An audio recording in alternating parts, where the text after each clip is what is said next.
Guys, welcome to the 18th video of the Love Babbar 450 questions series. So we have done strings, we are doing strings, we have done arrays and matrix, and strings we have done almost, halfway we have reached. So in the last video, I had told you to learn about these two algorithms, Rabin Karp and KMP. I hope you have learned them. I've given the video description, the link in the description. So in today's video, we have to, do these questions, count all the palindromic subsequences, search a word. So today's first question, this palindromic subsequence, what this question is saying is, suppose, there is a string like ABA, okay? So the palindromic subsequences will be A, B, A, and ABA. So there will be 4 palindromic subsequences. I hope everybody knows what a palindrome is. So subsequence means the characters need not be, consecutive, but it has to maintain a relative order. So to solve this question, you need to use dynamic programming. Actually, today only I learned this, so I'm not so confident and I don't know how to explain it to you all. So maybe in the future videos, I will be able to explain much better. So I don't want to waste your time on this problem because I don't know myself how to approach the explanation part. Like I have learned it today itself. So let us keep this question for some other day, as it is kind of a tough problem only. In lead code and all, it's categorized as hard problem. So I will need some more time. Please be patient. And even the next problem, no, actually the next problem is simple. Count a number of given strings in a 2D array. So 2D character array will be given. We will be given a string, okay? And we can go left, right, up, down. Like we can check for the string like this or this way, I hope you're able to see it. 1 second. So now I hope you're able to see it. I have zoomed it a little. So we can go horizontally or vertically, however. And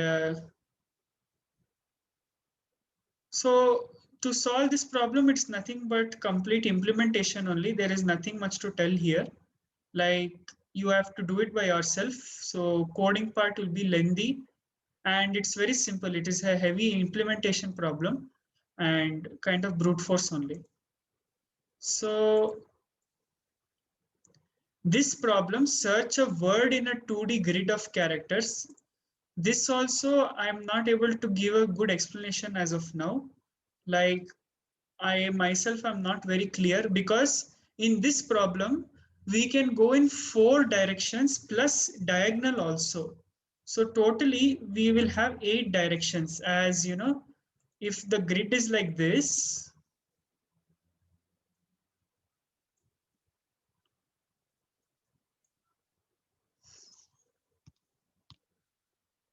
if this is the grid, then we can go like this, we can go like this, we can go like this, and we can go like this. In all the 8 directions we can go.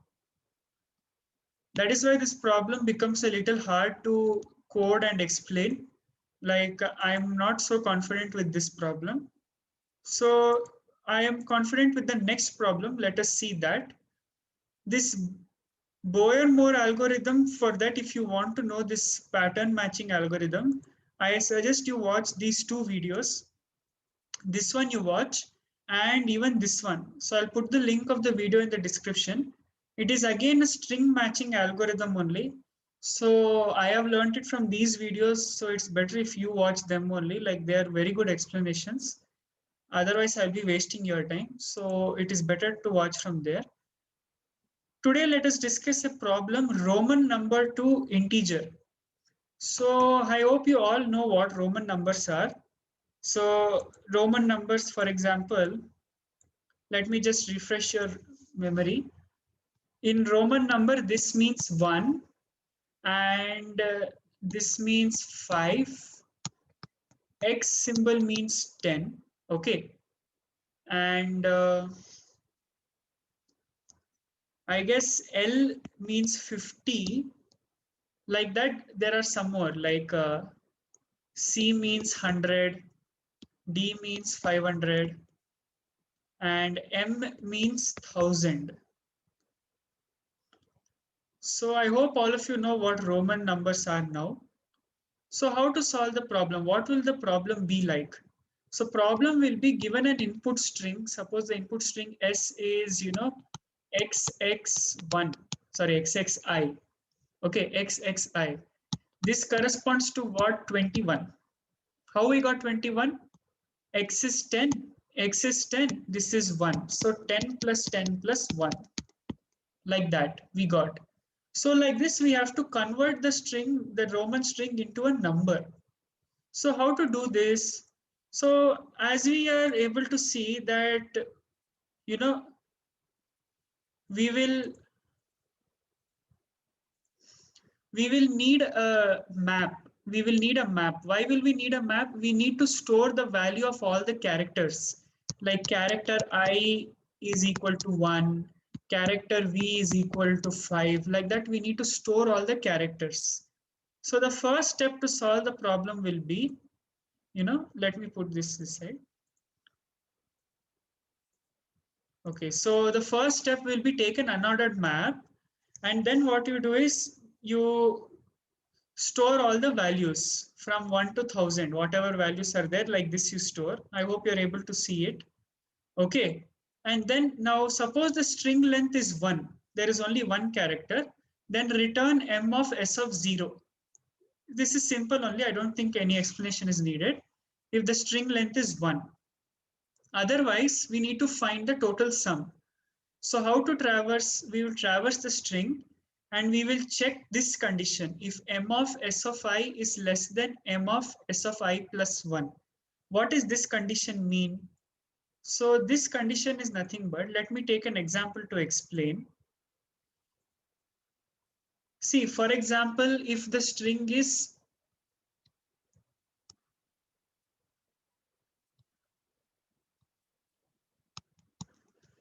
if the string is this, okay.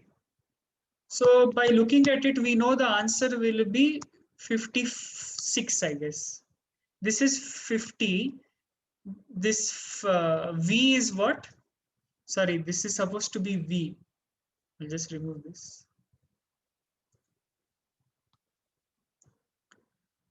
What is this V? This V is 5 and I is 1. So 50 plus 5 plus 1, 56. But how did we get that? So when we are traversing through the string, what we are checking is, we are checking what? We are checking m of s of I. So what is m of s of I in case of L? 50. In case of V, it is 5. What is the condition? If m of s of I is less than m of s of I plus 1. In this case, it is not. If it is not, what we do? We just add it to the sum. So our sum becomes now 50. So we have traversed this part. Now we are over here, 5. So now m of s of I is 5 and m of s of I plus 1 is 1. So this part is done. Now concentrate on these two characters, this one and this one. So m of s of I is what? 5. So again we see m of s of I is greater than m of s of I plus 1. So we add 5. What if the input string was this? Now let me change it a little. I will take the same characters and I will change the example. What if it was this? So we know it will be 50 plus what now? What is m of I? M of I is 1. M of V is 5. 1 is less than 5. So if 1 is less than 5, what do we add? 5 minus 1. So this is important. What do we add? We add 5 minus 1. And because we are done with this character, we do I plus plus. So the code explanation is this only. If m of s of I is less than m of s of I plus 1, then what do? We just add m of s of I plus 1 minus m of s of I, and we also increment I. That means we are going two places forward now, because I plus plus will happen here and one more I plus plus here. So total 2. So we are moving forward in two places in this case. Otherwise, we just add the character, add the value at that index. Like in this case, we compare 50 and 1. So 50 is greater than 1, so we add 50. That's all. And ultimately, don't forget this also, because last character we are ignoring over here. If the last character value is less than or equal to second last character, we have to add the last character value. So if I have to just summarize it, you need to take an unordered map, store all the values of the characters. In Roman numbers, only these characters will be there. Okay, only these characters will be there. And accordingly, you have to check with the adjacent characters. You have to just play with the adjacent characters and compare which one is greater, which one is lesser. So that's all for the video. And if you have not watched the other videos, I'll put the playlist link in the description, and also the questions link will be there in the description. And please share this with your friends. It really motivates me. Please like the channel if you like my videos, and subscribe to the channel. It will help me a lot. So thank you for watching this, and stay tuned. So every day I'll keep uploading. Have a good day. Bye.